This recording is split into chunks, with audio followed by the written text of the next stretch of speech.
Hello friends, good evening. मैं आयुष कुमार एक बार फिर से आप सभी का हार्दिक स्वागत करता हूं। तो ये स्पेशल टेस्ट सबसे पहले कैसा लगा आपको, जल्दी से बता दो। देखो, इसमें काफ़ी मेहनत जो है टेस्ट को डिज़ाइन करने में मैंने की थी, और ये हमारे चैनल का लोगो भी इसमें बड़ा प्यारा लग रहा है ना। तो एक बार इसको सब्सक्राइब कर दो जल्दी से, है ना। फिर क्लास स्टार्ट करते हैं। सब्सक्राइब कर दो और अच्छे से अपने दोस्तों के साथ शेयर वेयर कर दिया करो, अच्छा लगे आपको तो, ठीक है। तो देखते हैं क्या क्या प्रश्न थे, और प्रश्न बड़े ही जानदार थे। तो पहला प्रश्न देखते हैं हम लोग, ठीक है। पहला प्रश्न था हमारा, निम्न में से दिए गए कथनों में से सत्य कथन पहचानिए।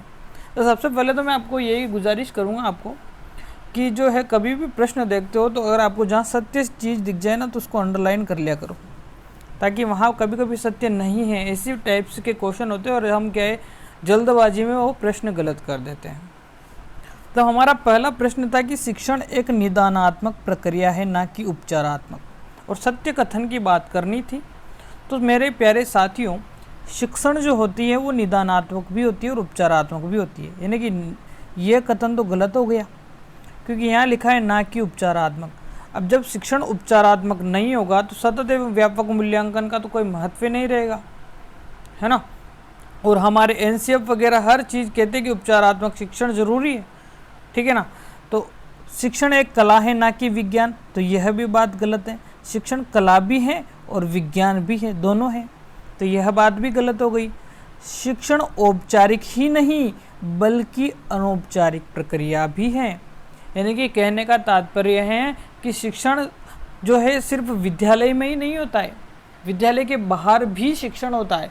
तो यह बात तो बिल्कुल सही है। यानी कि हमारा जो है आंसर ऑप्शन नंबर 3 था। और भी देखते हैं हम इसमें क्या है। शिक्षण एक निर्देशात्मक तथा आदेशात्मक है।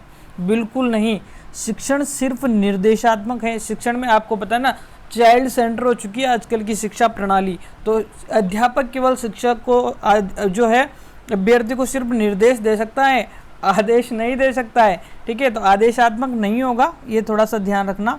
आदेशात्मक प्रक्रिया नहीं होती है शिक्षण, सिर्फ और सिर्फ निर्देशात्मक प्रक्रिया होती है।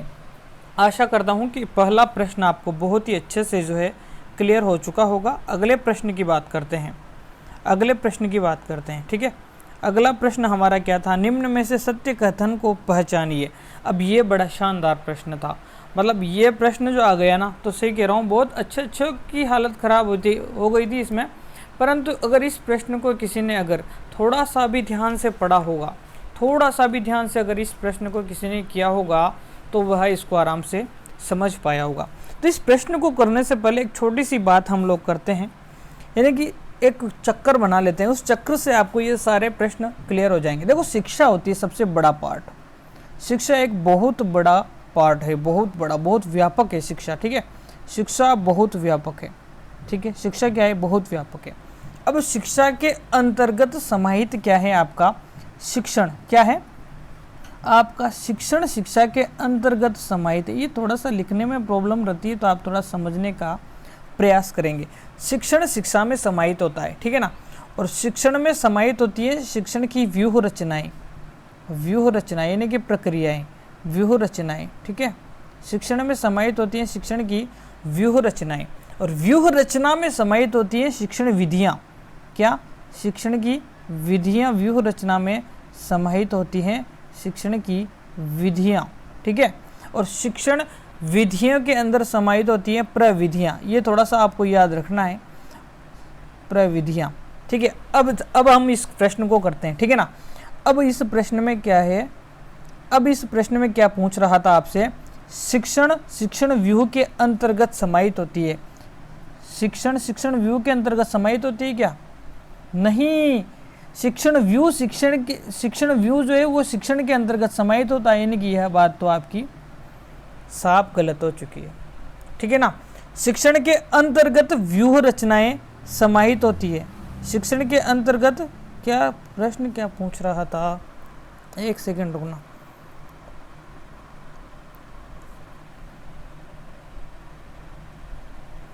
शिक्षण व्यूह के अंतर्गत समाहित होता है, नहीं।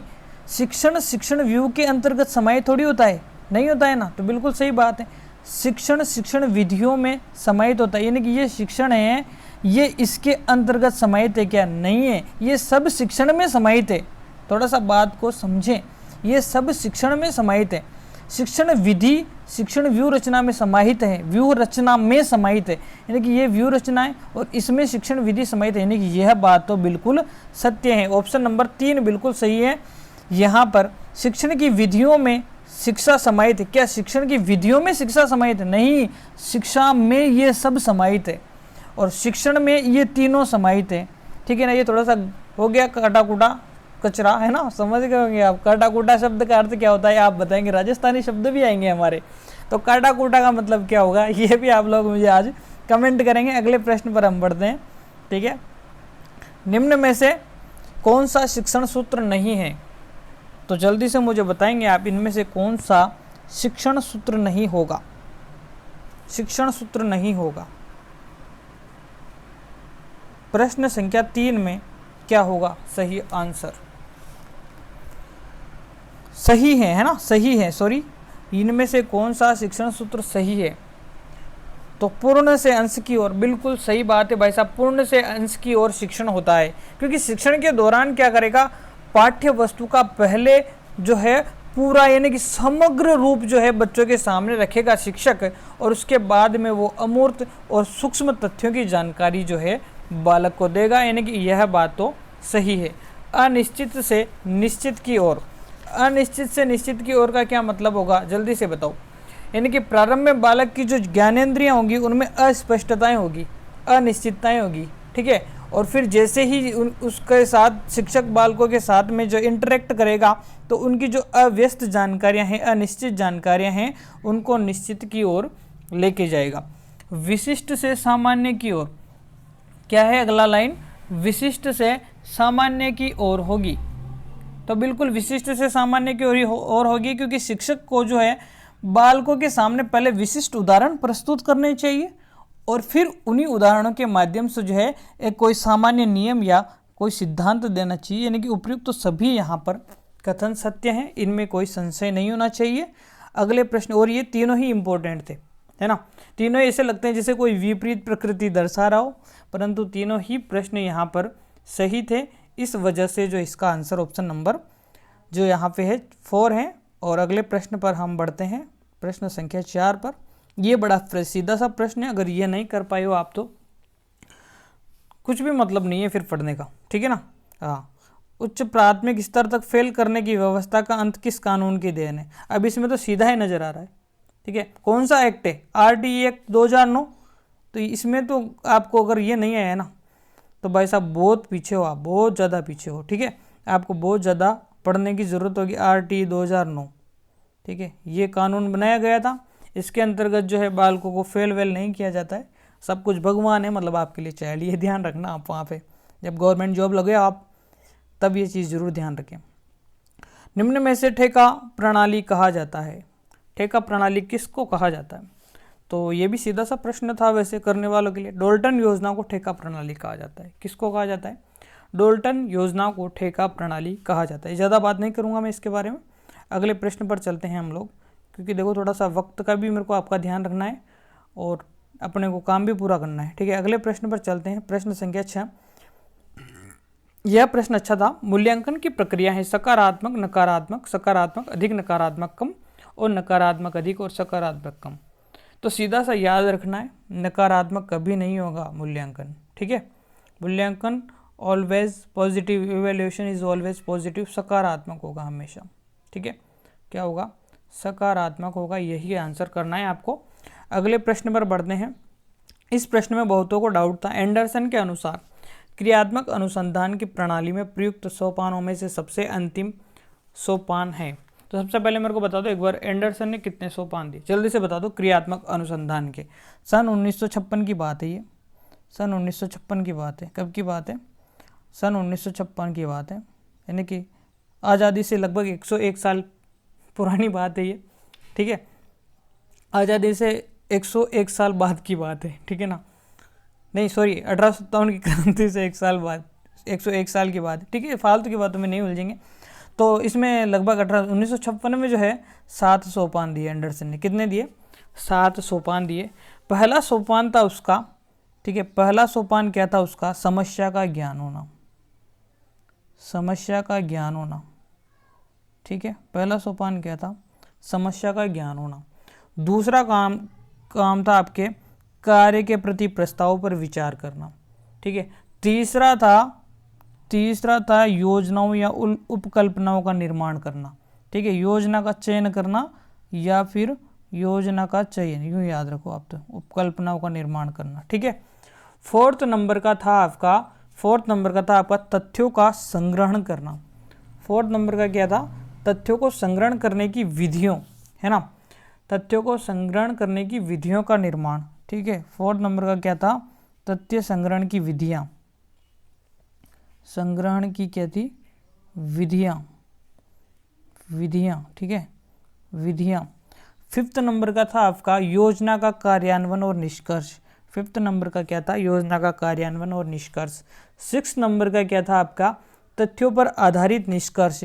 6 नंबर का क्या था, तथ्यों पर, और लास्ट क्या बचा, दूसरों को परिणामों की सूचना। यही इसका सही आंसर था, ऑप्शन नंबर बी। और इसमें अब तो डाउट नहीं होना चाहिए बिल्कुल, और यह प्रश्न बहुतों का गलत हुआ था। अगले प्रश्न पर चलते हैं। निम्न में से कौन सा कथन क्रियात्मक अनुसंधान से संबंधित नहीं है, जल्दी से देख लेते हैं। क्रियात्मक अनुसंधान से संबंधित नहीं है। क्रियात्मक अनुसंधान के लिए विशेष प्रशिक्षण की आवश्यकता नहीं होती, बिल्कुल सही बात है। तो संबंधित नहीं पूछा है हमको यहाँ पे। क्रियात्मक इसका समस्याओं के साथ अप्रत्यक्ष संबंध होता है, बिल्कुल नहीं, समस्याओं के साथ प्रत्यक्ष संबंध होता है, प्रत्यक्ष संबंध, ठीक है। तो इसका सही आंसर भी ऑप्शन नंबर बी था। बाकी इसमें अनुसंधान करता है, आपको पता ही, शिक्षक, प्रबंधन आदि होते हैं, इसमें सामाजिक विज्ञान से संबंधित है, ठीक है।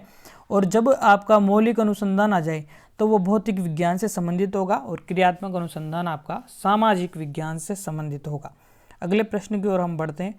आरटी एक्ट 2009 के अनुसार विद्यालय प्रबंधन समिति का अध्यक्ष कौन होगा, जल्दी से बता दो। आरटी एक्ट 2009 की बात हो रही है, और विद्यालय समिति का जो है आपका प्रबंधक कौन होगा। यह बड़ा प्यारा प्रश्न था, और इसमें भी बहुतों ने गलती की थी, जबकि एक नॉर्मल सा प्रश्न था, ये बहुत नॉर्मल प्रश्न था। तो आरटी एक्ट 2009 के अनुसार जब ये आपकी एसएमसी गठित होती है, एसएमसी बोलते हैं इसको, है ना, एसएमसी इंग्लिश में बोला जाता है। और इस एसएमसी के गठन में मैं रुक रहा हूँ, क्योंकि अभी भी आपको मैं एक मौका दे रहा हूँ कि कौन कौन सही करता है इस चीज़ को, जल्दी से कर दो फटाफट से। तो मेरे प्यारे साथियों, जो है इसका अध्यक्ष होता है अभिभावक, ठीक है, अभिभावक होते हैं इस जो है प्रबंधन समिति के अध्यक्ष जो होते हैं, कौन होते हैं, बालक के माता पिता में से किसी एक को जो है इसका अध्यक्ष बनाया जाता है। और इसका जो है सचिव कौन होता है, सचिव अगर पूछता है तो सचिव कौन होता है आपका, प्रधानाध्यापक, या फिर कोई भी संस्था प्रधान भी हो सकता है, ठीक है, सचिव होता है। कितने जो है इसमें महिलाओं की संख्या होती है, तो 50% होती है, ठीक है। ये 2-4 चीज़ें हैं, एसएमसी इसको बोला जाता है, और भी है बहुत सारी चीज़ें, पर इतना मैं आपका समय नहीं लूँगा। अगले प्रश्न पर चलते हैं। यह प्रश्न भी शानदार था। नीचे दिए गए कथन को पढ़कर सत्य कथन पहचानना था हमारे को। शिक्षण की प्रक्रिया के अंतर्गत निर्देश देने के पश्चात बालक को, ठीक है, बालक को क्या पुनरावृत्ति की आवश्यकता है, यह कथन जो है आपका, यह कथन आकलन के किस चरण से संबंधित है, जल्दी से बता दो। अब तो बता दो, कम से कम उस दिन तो नहीं आया आपको, अब तो बता दो प्रभु, जल्दी से बता दो ये बात।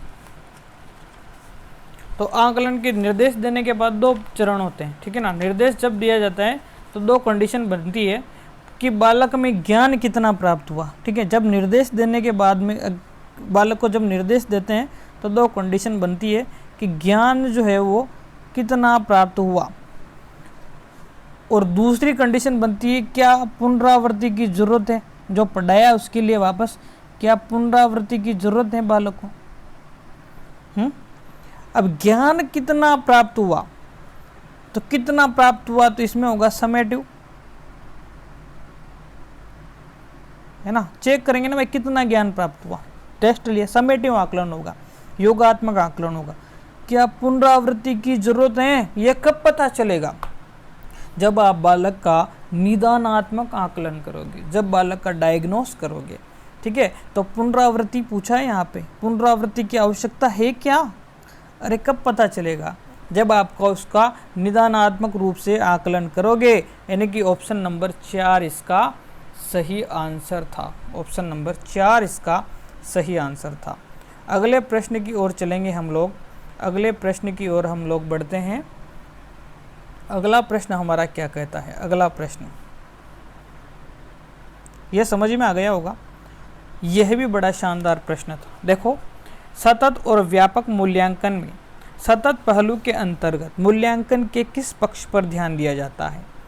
निरंतरता पर, केवल आवधिक पक्ष पर, निरंतरता और आवधिक दोनों पक्षों पर, या फिर इनमें से किसी पर नहीं दिया जाता है? मूल्यांकन खुद एक अलग ही प्रकार की प्रक्रिया होती है। प्रश्न संख्या 11 का आपको सही आंसर बताना है। जल्दी से मुझे बता दो आप एक बार, प्रश्न संख्या 11 का सही आंसर क्या होगा? तो भाई साहब, मूल्यांकन निरंतर भी होगी और आवधिक दोनों पक्षों पर ध्यान दिया जाएगा। ठीक है, अब निरंतर पर क्यों दिया जाएगा? जल्दी से बता दो। अरे रचनात्मक मूल्यांकन, आकलन वगैरह ये सब क्या है? निरंतर है ना, निरंतर चलती रहेगी। अनौपचारिक रूप से इसका जो है फॉर्मेटिव तरीके से जो है इसका मूल्यांकन होता है। और आपको बताए फॉर्मेटिव और समेटिव दोनों प्रकार का होता है। तो ये फॉर्मेटिव समेटिव तो आपको अच्छे से याद होगा। और आवधिक पक्ष की, निरंतर तो है ही सही, सतत का मतलब ही निरंतर होता है, ठीक है ना। आवधिक मतलब कार्य का निष्पादन मूल्यांकन की यूनिट सत्र की समाप्ति पर होता है, ठीक है, औपचारिक रूप से होता है ना। योगात्मक जो समय टेस्ट होते हैं उनमें तो आपको सीधा सा याद रखना है कि निरंतर और आवधिक दोनों पक्ष होंगे, ठीक है। सतत का अर्थ क्या होगा? निरंतर और आवधिक। और व्यापक का मतलब क्या होता है? जल्दी से बता दो। व्यापक का मतलब होता है शैक्षिक और सहशैक्षिक दोनों पक्षों को शामिल किया गया है। शैक्षिक और सहशैक्षिक, मैं ये बता देता हूँ आपको, ठीक है। अगले प्रश्न पर चलते हैं। अगले प्रश्न पर जल्दी से, ये है शानदार प्रश्न और प्रश्न आने लायक प्रश्न है ये, ठीक है ना। थोड़ा ध्यान रखना है आपको। फर्क की फुल फॉर्म बतानी है आपको। तो फर्क की फुल फॉर्म ज़्यादा घुसना नहीं है, पहला आंसर सही है, याद करना है इसको और भूलना नहीं है। पेपर में आ सकती है मेरे को लग रहा है जहाँ तक। Performance assessment review and analysis of knowledge of holistic development. तो यहाँ पर रिव्यू पे थोड़ा ध्यान देते तो आराम से कर लेते इसको आप। और बाकी अगले प्रश्न पर चलते हैं। थोड़ा सा स्क्रीनशॉट ले सकते हो आप, कोई प्रॉब्लम नहीं है। प्रकृति के आधार पर मूल्यांकन की तकनीक में कौन सी परीक्षा परिमाणात्मक तकनीक के अंतर्गत आती है? प्रकृति के आधार पर जो है मूल्यांकन की कौन सी परीक्षा है आपकी परिमाणात्मक रूप में आएगी? जल्दी से बता दो एक बार फटाफट। परिमाणात्मक रूप में 2-3 प्रकार की परीक्षाएं होती है, ठीक है। मौखिक, लिखित और प्रयोगात्मक परीक्षाएं। बाकी जितनी भी है वो सब किस में आएगी? आपकी गुणात्मक में। तो इसका सही आंसर है ऑप्शन नंबर ए, मौखिक लिखित। जहाँ पे मौखिक हो, लिखित हो, ठीक है, लिखित हो आपकी और प्रयोगात्मक हो, ये सब क्या है? परिमाणात्मक है। बाकी गुणात्मक है ये तीनों, ठीक है। ये क्या है? गुणात्मक। अगले प्रश्न पर चलते हैं। ये समय नहीं है यार, मैं थोड़ा सा आपको क्या है समय का भी पूरा ध्यान रख रहा हूँ। वस्तुनिष्ठ प्रकार के अंतर्गत निम्न में से प्रत्यास्मरण प्रकार के प्रश्न होंगे। 2 प्रकार के प्रश्न होंगे, प्रत्यास्मरण और प्रत्याभिज्ञान, ठीक है। तो जल्दी से बता दो प्रत्यास्मरण कौन सा होगा? वर्गीकरण, बहुविकल्प और सादृश्य अनुभव, ये तीनों तो क्या है? आपके प्रत्याभिज्ञान। और भी होते हैं इनमें, सत्य असत्य प्रकार के प्रश्न होते हैं, है ना। तो ये प्रत्याभिज्ञान हो गए, ठीक है, प्रत्याभिज्ञान। और रिक्त स्थान पूर्ति प्रकार के प्रश्न होते हैं। और एक सिंगल आंसर्ड जो प्रश्न होते हैं वो किस में आते हैं? रिक्त स्थान पूर्ति, सिंगल आंसर्ड जो है आपके प्रत्यास्मरण प्रकार के प्रश्नों में आएंगे। अगले प्रश्न पर चलते हैं। उपचारात्मक शिक्षण होता है, जल्दी से बता दो। उपचारात्मक शिक्षण होता है, प्रश्न संख्या 15। उपचारात्मक शिक्षण होता है। देखो, उपचारात्मक शिक्षण में छात्रों की अधिगम कठिनाइयों का निदान किया जाता है। शिक्षण की कठिनाइयों का निदान किया जाता है। छात्र और शिक्षक दोनों की कठिनाइयों का निदान किया जाता है, या इनमें से कोई नहीं? ये बड़ा प्यारा प्रश्न, बनाने वाला अगर बनाना चाहे तो बना सकता है। और इसका सही आंसर होगा यहाँ पे इनमें से कोई नहीं, ठीक है। निदान का अर्थ क्या होता है? पता लगाना, ठीक है। और किसी की भी कठिनाइयों का पता लगाना उपचारात्मक शिक्षण में नहीं आता है। जब कठिनाइयों का पता लगा लिया जाता है तो उसका इंतजाम करता है वो, तो उसका समाधान करने के काम आएगा उस प्रॉब्लम का। निदान का मतलब होता है सिर्फ और सिर्फ समस्याओं को पता लगाना। और ये किसकी विशेषता है? निदानात्मक परीक्षण की। किसकी विशेषता है? निदानात्मक परीक्षण की है ये तो, ठीक है। तो इसका सही आंसर क्या होगा? ऑप्शन नंबर डी बिल्कुल सही आंसर होगा। अगले प्रश्न पर चलते हैं। निम्न में से सत्य कथन नहीं है। मूल्यांकन एक साध्य है जबकि एक मापन एक साधन है। तो देखो, मूल्यांकन एक साध्य है और मापन जो है साधन है। बिल्कुल, जो मापन होगा मूल्यांकन में समाहित है।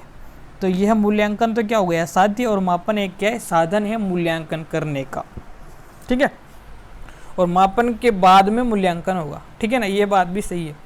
अगले प्रश्न की और अगले ऑप्शन पे चलते हैं हम लोग। अगला ऑप्शन क्या कह रहा है हमारा?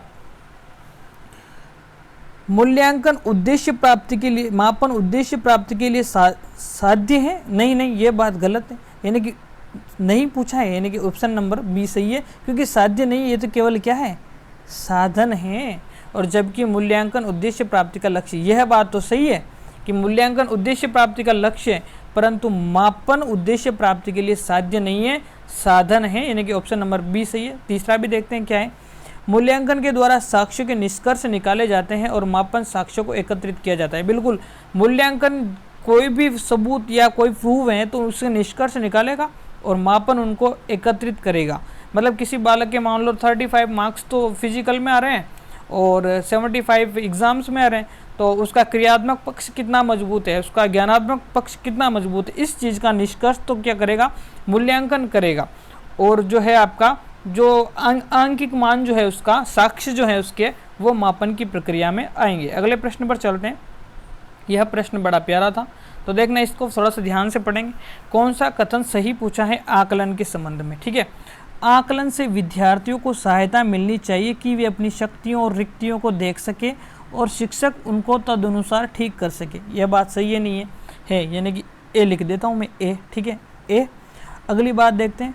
आकलन तभी सार्थक होता है जब विद्यार्थियों का तुलनात्मक मूल्यांकन भी हो, मतलब विद्यार्थियों की तुलना की जाए। और ऐसा तो हमारा न तो कोई आकलन की प्रक्रिया कहती है। तुलना करने का मतलब ऊंच नीच बताना, यानी कि इसके कम नंबर आए तो उसको थोड़ा साइड में रख दो, ये थोड़ी होता है, गलत बात है ये, ठीक है ना। तो बी तो नहीं होगा। सी देखते हैं। आकलन केवल स्मरण शक्ति का ही नहीं, स्मरण शक्ति का ही नहीं बल्कि अवबोध और अनुप्रयोग का भी होना चाहिए। बिल्कुल सही बात है। जो है आपका जो आकलन होगा बिल्कुल केवल ज्ञानात्मक पक्ष का ही नहीं होगा, बल्कि अवबोध यानी कि बालक ने कितना ग्रहण किया है, और अनुप्रयोग यानी कि वह वापस उनको प्रयोग में ले सकता है नहीं ले सकता, उसके कौशल कितने विकसित हुए हैं, इस बात पर भी बल देता है। लास्ट है, आकलन तब तक उद्देश्यपूर्ण नहीं हो सकता जब तक उसे भय और चिंता का संचार नहीं हो। ऐसा आकलन किस काम का जिसमें भय और चिंता का संचार हो ना हो, तो ये गलत है बात, तो ये बात तो गलत है। संचार ना हो, भय होना चाहिए, कहने का मतलब ये कहना चाहिए भय होना चाहिए। जब तक भय नहीं होगा तब तक आकलन नहीं होगा, यानी कि ये बात भी गलत हो गई। यानी कि ऑप्शन ए और सी ये किस में है? ऑप्शन ए और सी ऑप्शन नंबर 4 में है। यहाँ पर ऑप्शन नंबर 4 बिल्कुल सही आंसर होगा। ऑप्शन नंबर 4 बिल्कुल सही होगा। अगले प्रश्न पर हम चलते हैं। यदि कोई ड्रॉप आउट बालक आपके संस्थान में प्रवेश करने के लिए आता है और उसकी उम्र है कितनी? 10 वर्ष, तो आप उसे किस कक्षा में प्रवेश देंगे? यह भी बड़ा प्यारा प्रश्न था और जल्दी से इसको आप बता देंगे। कोई ड्रॉप आउट बालक हैं और वो आपके संस्थान में प्रवेश लेना चाहता है, तो आप उसे किस क्लास में जो है आप उसको एडमिशन दोगे? तो देखो, ड्रॉप आउट बालक की जो एक टेबल बनाई हुई है हमारे अध्याय 2 में है ये, और लगभग धारा 4 की बात करता है। तो जब कोई बालक 5 या 6 वर्ष का होता है तो उसको कक्षा 1 में देते हैं। जब कोई बालक 7 वर्ष का होता है तो उसको 2 में, 8 वर्ष के बालक को 3 में, 9 वर्ष के बालक को 4 में, 10 वर्ष के बालक को किस में दिया जाएगा? कक्षा 5 में, 11 वर्ष के बालक को कक्षा 6 में, 12 वर्ष के बालक को 7 में, और बालक 13 हो या 14 वर्ष का हो उसको कक्षा 8 में प्रवेश दिया जाएगा। अगले प्रश्न पर चलते हैं इसी के साथ में। निम्न में से एक शैक्षणिक अकादमी में कक्षा 1 से 5 तक कार्य दिवसों और तथा शिक्षण घंटों का अनुपात क्या होगा? जल्दी से इस प्रश्न का आंसर दे दो एक बार, मज़ा आ जाएगा। तो देखो, कार्य दिवस कक्षा 5 तक में कितने होंगे? 200, ठीक है। और शिक्षण घंटे कितने होंगे? 800। काट दो, 1:4। ऑप्शन नंबर 1, अरे बोलो, ऑप्शन नंबर 1 होगा ना सही आंसर। समझ में नहीं आया क्या? प्रश्न संख्या 19 देखो एक बार, सब आ जाएगा। आराम से धीरज से किया करो यार, जल्दी खाई क्यों मचाते हो? अगर इस प्रश्न में थोड़ा सा भी दिमाग लगाते हैं तो आराम से सॉल्व हो रहा था, ठीक है ना। अब ये कक्षा 6 की पूछ लेगा तो कितने होंगे कार्य दिवस और शिक्षण घंटे, 6 से 8 के लिए कमेंट कर देना नीचे जल्दी से, है ना। अगले प्रश्न में देखते हैं 20वां प्रश्न, आरटी की धारा 2009 के अनुसार बालकों के अधिकारों के संरक्षण से संबंधित बात किस अध्याय में की गई है। तो सबसे पहले तो आपको सारे अध्याय याद होने चाहिए कि कौन कौन से अध्याय में क्या क्या कहा गया है। तो मैं आपको सीधा सा बताऊंगा इसका आंसर क्या होगा, जल्दी से बता दो एक बार। प्रश्न संख्या 20 का सही आंसर क्या होगा, अध्याय 6, अध्याय 6 में की गई है इसकी बात, ठीक है। और धारा 6 में नहीं की गई है। धारा 6 में बताया गया है कि कितने किलोमीटर के बीच में वो स्कूल का गैप होना चाहिए, ठीक है। और धारा 28 में क्या बताया गया है, धारा 28 में बताया गया है कि जो प्राइवेट ट्यूशन है ना उस पर बैन होना चाहिए, प्राइवेट ट्यूशन्स पे बैन होना चाहिए। और अध्याय 3 में जो है लगभग आपकी समुचित सरकार, माता पिता के कर्तव्य, इनकी बात की गई थी, ठीक है। अगले प्रश्न पे चलते हैं, डाउट नहीं रहना चाहिए। ये प्रश्न बड़ा इंपॉर्टेंट है, हालांकि इसमें मेरे को पता है, सबको पता है कि उपयुक्त सभी आंसर लगाया होगा, पर यह प्रश्न इसलिए इंपॉर्टेंट है क्योंकि एनसीईआरटी का है, ठीक है। तो इसमें क्या क्या चीज़ें हैं कि सतत एवं व्यापक प्रक्रियाएं जो देखती हैं, शैक्षिक उद्देश्यों की प्राप्ति किस सीमा तक हो रही है ये देखेगी, कक्षा में दिए गए अधिकारों को कितना प्रभावी रहे, कक्षा में दिए गए अधिकार जो है कितने प्रभावी रहे, और शिक्षा के उद्देश्य कितने अच्छे ढंग से पूर्ण हो रहे हैं। इन चीज़ों पे एनसीईआरटी जो है चेक करती है। और हो सकता है चौथा ऑप्शन वो आपको कोई अलग दे दे, तो ये तीनों सही करने हैं आपको। अगले प्रश्न पर चलते हैं, निम्न में से किस बिंदु पर आरटी 2009 में अध्याय 4 में जो है उल्लेख नहीं किया गया है। अध्याय 4, पूरे अध्याय 4 की बात हो रही है। अब बहुत सारों ने दिमाग लगाया होगा यहाँ पे, मुझे पता है कि धारा 4 होगी, है ना। अध्याय 4 की बात कर रहा हूँ मैं। अब देखते हैं इसका सही आंसर क्या होगा, जल्दी से किसी को आ रहा हो तो बता दो एक बार। तो इसका सही आंसर क्या होगा, देखो, बालक को शारीरिक और मानसिक रूप से प्रताड़ित नहीं करना, ये किस धारा में, अध्याय 4 में है। और अध्याय 4 की धारा नंबर 17 में, अध्याय 4 की धारा नंबर 17 में, आराम से देख लेना, कोई प्रॉब्लम नहीं है।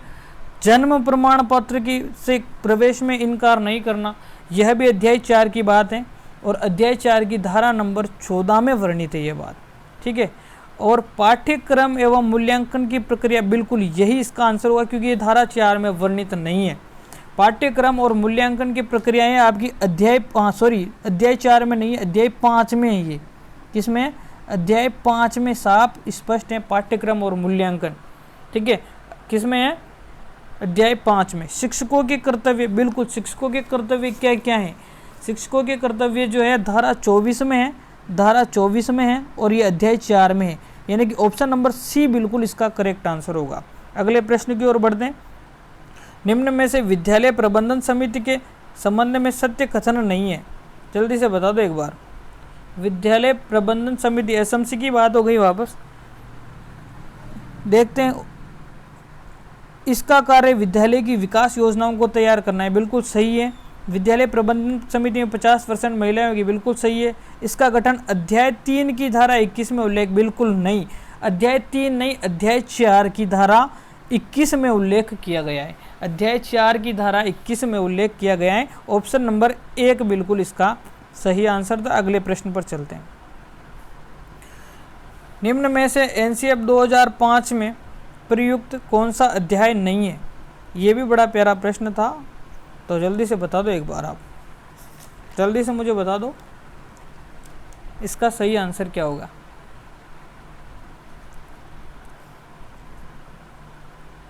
प्रश्न नंबर 24 का आंसर क्या होगा, सीखना और ज्ञान, सीखना और ज्ञान है, बिल्कुल। कौन सा है, कौन सा है, जल्दी से बता दो। है तो सही है, वो तो ठीक है, कौन सा है, कौन सा अध्याय, सीखना और ज्ञान, सीखना और ज्ञान कौन सा अध्याय है, कमेंट तो करो यार कम से कम। दूसरा अध्याय नहीं है सीखना और ज्ञान, एनसीएफ में है ये तो। व्यवस्थागत सुधार, व्यवस्थागत सुधार भी है, व्यवस्थागत सुधार भी है, कौन से में, 4 में, 5 में, सॉरी 5 में, अध्याय नंबर 5 में। पाठ्यचर्या का क्षेत्र और स्कूल की अवस्थाएं एवं आकलन, है कि नहीं है, जल्दी से बता दो यार, है कि नहीं है, बिल्कुल है। कौन से में, 3rd में। निःशुल्क एवं शिक्षा का अधिकार किसी भी अध्याय का नाम नहीं है, किसी भी अध्याय का नाम नहीं। पहला है परिप्रेक्ष्य, दूसरा है सीखना और ज्ञान, तीसरा है पाठ्यचर्या क्षेत्र की अवस्थाएं एवं आकलन, और चौथा कौन सा है आपका, चौथा है आपका विद्यालय और कक्षा का वातावरण, चौथा है विद्यालय कक्षा का वातावरण, और पांचवा है व्यवस्थागत सुधार, यानी कि यह ऑप्शन नंबर 4 इसका सही आंसर होगा। अगले प्रश्न पर बढ़ते हैं। निम्न में से कौन सा असत्य है, एनसीएफ 2005 के अनुसार कौन सा असत्य कथन है, तो यहाँ पे हमको बताना था कौन सा असत्य है। कक्षा का समावेशी वातावरण को ध्वस्त करना, यही गलत बात हो गई, ऑप्शन नंबर ए सही है। ध्वस्त करना होता है कि कभी भी एनसीएफ का, ये तो समावेशी शिक्षा को और बढ़ावा देता है। प्रयोगात्मक शिक्षण पर जोर, बिल्कुल सही बात है। सामाजिक संस्कृति पर यथार्थ विवेचनात्मक तथ्य इसने दिए हैं, बिल्कुल विवेचनात्मक तथ्यों की बात यह करता है, बिल्कुल सही बात है। और विवेचनात्मक तथ्य जो है आपकी शिक्षा और ज्ञान में समाहित अध्याय नंबर 2 में, इसमें कोई संशय नहीं है। अगले प्रश्न पर चलते हैं। भाषा शिक्षण, गणित, कला, विज्ञान, शांति के लिए शिक्षा एनसीएफ 2005 के अध्याय में जोड़ा गया है। बिल्कुल यह प्रश्न आ सकता है भाई साहब, यह प्रश्न इंपॉर्टेंट हो सकता है। और इसके बारे में जो भाषाओं को जोड़ा गया है, मातृभाषा, क्षेत्रीय भाषा, राष्ट्रीय अंतर्राष्ट्रीय भाषाओं को, और इधर से गणित को भी जोड़ा है, विज्ञान को भी जोड़ा है, ठीक है। तो अध्याय 3 में जोड़े हैं ये सब, ठीक है ना। पाठ्यचर्या का जो क्षेत्र है आपका, स्कूल की अवस्थाएं, आकलन की, जो अध्याय 3 में इनको जोड़ा गया था। प्रश्न संख्या 26 का आंसर आपको एकदम से क्लियर हो चुका होगा। प्रश्न संख्या 26 अध्याय 3, ठीक है। और तो क्या बताऊं मैं आपको, सब समझ में आ ही रहा होगा। अगले प्रश्न पर हम बढ़ते हैं। पुस्तकालय, अब यह थोड़ा सा अच्छा प्रश्न था। पुस्तकालय शैक्षिक क्षेत्र में तकनीकी उपकरण, पाठ्यचर्या के स्थल, अधिगम के संसाधन से संबंधित जानकारी अधिगम इसके एनसीएफ 2005 के किस अध्याय से मिलती है। तो यह सारी जो जानकारी है आपकी, जो विद्यालय और कक्षा का जो वातावरण है उसमें आ जाती है। और इसके अंदर और भी बहुत सारी, जैसे भौतिक संसाधनों की जितनी भी बातें होती हैं उनकी उपलब्धता करवाना, मल्टीमीडिया आईसीटी के साधन हैं आपके, जो शैक्षिक तकनीकी के अंतर्गत आ जाते हैं, ये भी इसी में होगा सम्मिलित। और जो है सभी का सीखना अनिवार्य, ऐसी कुछ चीज़ें भी इसमें बोली गई है। तो अध्याय 4 में है ये सब, ठीक है, अध्याय 4। अगले प्रश्न पर चलते हैं। सीखने के प्रतिफल की विशेषता नहीं है, यह एक स्पाइरल प्रक्रिया है, बिल्कुल स्पाइरल प्रक्रिया ऐसा भी है। ये थोड़ा सा ध्यान रखना है, अगर ये क्वेश्चन आ जाए ना आपको कि जो है सीखने के प्रतिफल मूल्यांकन की किस प्रकार की प्रक्रिया है, तो स्पाइरल होती है, वर्तुलाकार होती है, ठीक है ना, थोड़ा ध्यान रखना, अगला प्रश्न बना सकता है अगर बनाने वाला होगा तो। यह गुणात्मक और मात्रात्मक दोनों होगा, बिल्कुल सही है, गुणात्मक भी होगा और मात्रात्मक भी होगा। इसके लक्ष्य दीर्घकालिक नहीं होते, यही बात गलत है, और ऑप्शन नंबर सी है, क्योंकि दीर्घकालिक लक्ष्य होते हैं। अल्पकालिक होंगे तो फिर सीखने का प्रतिफल का मतलब ही क्या हुआ। लक्ष्य बहुत बड़ा होता है, व्यापक लक्ष्य होते हैं इसके। सीखने के प्रतिफल में अध्यापक, अभिभावक, विद्यार्थी सभी के लिए, बिल्कुल यह बात भी सही है, यानी कि ऑप्शन नंबर 3 ही इसका सही आंसर होगा। अगले प्रश्न पर चलते हैं। सीखने के प्रतिफल के संबंध में गलत कथन बताना है आपको। यह राष्ट्रीय स्तर पर शैक्षिक आकांक्षाओं को क्रियान्वित करने हेतु होता है, बिल्कुल राष्ट्रीय स्तर पर होनी चाहिए शैक्षिक आकांक्षाएं, और इसमें कोई संशय नहीं है। आयु के अनुरूप अपेक्षित स्तर का निर्धारण नहीं करना, कहने का ये यूँ कहना चाह रहा है कि मतलब कोई 5 साल का बच्चा हो और कोई 15 साल का हो, उनको सबको एक जैसा ही पढ़ाओ, नहीं, बिल्कुल गलत बात है। तो अपेक्षित स्तर का निर्धारण आयु के अनुरूप होना चाहिए, आयु के अनुरूप तो होना ही चाहिए। क्योंकि मान लो किसी बच्चे को आप तो क्या है दूसरे तीसरे में तो जो पढ़ने आए उसको 10वीं में बिठा रहे हो, तो ये थोड़ी चलेगा, नहीं चलेगा ना। तो ये तो बिल्कुल गलत बात है, निर्धारण नहीं करना, निर्धारण करना चाहिए आयु के अनुरूप बच्चे के अपेक्षित स्तर का। और यहाँ पर विद्यार्थी गुणवत्तापूर्ण शिक्षा को सुनिश्चित करने हेतु, ये तो बात सही है। बाकी ऑप्शन नंबर बी इसका करेक्ट आंसर होगा। और लास्ट प्रश्न है आज का, इससे पहले जल्दी से एक बार चैनल को सब्सक्राइब कर दें। टेस्ट सीरीज़ का अगर जब भी होगी मैं आपको अपने टेलीग्राम और यूट्यूब के माध्यम से जो है इत्तला कर दूंगा, उसमें कोई टेंशन मत लो, आप आराम से पढ़ते रहो बस। निम्न में से आकलन के प्रतिरूप में अंतर्गत अधिगम का आधार पीयर लर्निंग, पीयर लर्निंग का मतलब होता है अंतः क्रिया करना, छात्र छात्र के साथ अंतः क्रिया करना, ठीक है। पीयर लर्निंग के हिसाब से जो है अधिगम क्रिया होगी, ठीक है, और एक विद्यार्थी अन्य विद्यार्थी के साथ अंतः क्रिया करके शैक्षिक उद्देश्य की प्राप्ति करेगा, जिसके अंतर्गत अधिगम की डिज़ाइन अध्यापक और विद्यार्थी मिलकर तैयार करेंगे। और अध्यापक और विद्यार्थी मिलकर ही प्रगति मैप का निर्माण करेंगे। यह बड़ा शानदार प्रश्न था। अगर अच्छा एग्जामिनर होगा तो ऐसा प्रश्न बना सकता है, एग्जामिनर अगर अच्छा होगा तो ऐसा प्रश्न बना सकता है। जल्दी से इसका आंसर बताओ मुझे एक बार। तो इसके लिए आपको ये तीनों चारों चीज़ें पता होनी चाहिए, अधिगम का आकलन और अधिगम के रूप में आकलन और अधिगम के लिए आकलन, और लास्ट है आपका एक और अधिगम उपयुक्त। तो सभी तो मैंने दे दिया है, पर एक और होता है, ठीक है। तो जल्दी से एक बार आ रहा हो तो इसको बता दो, फिर मैं एक्सप्लेन करता हूँ थोड़ा सा। किसी को नहीं आ रहा है? चलो देखते हैं क्या होता है। तो अधिगम का आकलन तो क्या होता है, ये टोटली जो है शिक्षक केंद्रित होता है और सत्र के अंत में योगात्मक जो होता है ना आपका आकलन, वो सेम टू सेम इससे कनेक्ट होता है, ठीक है। योगात्मक प्रकार का क्या अधिगम किया है आपने, क्या ग्रहण किया है, उस चीज़ का आकलन करना। अधिगम के रूप में आकलन, तो अधिगम के रूप में आकलन करना, तो इसका सही आंसर भी यही है, अधिगम के रूप में आकलन करना। इसमें छात्र और अध्यापक दोनों एक साथ होते हैं और यह एक दूसरे से संबंधित रहेगा, ठीक है। इस पक्ष पे जोर दिया जाएगा इसमें कि क्रिएटिविटी जो है छात्र की अच्छी होगी, इसमें रचनात्मक प्रकार से होगा छात्र इसमें, और अध्यापक और दोनों मिलकर इसमें एक काम करेंगे। मतलब इसमें अध्यापक की भूमिका बहुत कम हो जाती है, और अधिगम के लिए आकलन में मतलब छात्र की जो है रचनात्मक प्रकृति होगी, इसमें मार्गदर्शन मिलेगा, इसमें भी छात्र की थोड़ी भूमिका बढ़ेगी, और जो है दोनों साथ में काम करेंगे, परंतु मूल्यांकन जो है वो अध्यापक ही करता है, ठीक है। आपका जो है आकलन कौन करेगा, फीडबैक देता है, मतलब अभ्यर्थी को इसमें क्या मिल जाता है, अधिकांशतः फीडबैक मिलेगा। परंतु इस क्वेश्चन का सही आंसर क्या है, ऑप्शन नंबर बी, यही अपना संदर्भ था, और ज़्यादा हम नहीं समझाएंगे इसको। अगर आपको लगता है कि इस टॉपिक के बारे में वीडियो बनाई जाए तो आप मुझे कमेंट करना, बाकी अदरवाइज इसका सही आंसर जो है आपका ऑप्शन नंबर बी होगा, क्योंकि यहाँ पे सह संबंध की पीयर लर्निंग की जहाँ पे बात होगी वो अधिगम के रूप में आकलन होगा। इसी के साथ इस सेशन को समाप्त करते हैं। बहुत बहुत धन्यवाद, बहुत बहुत आभार।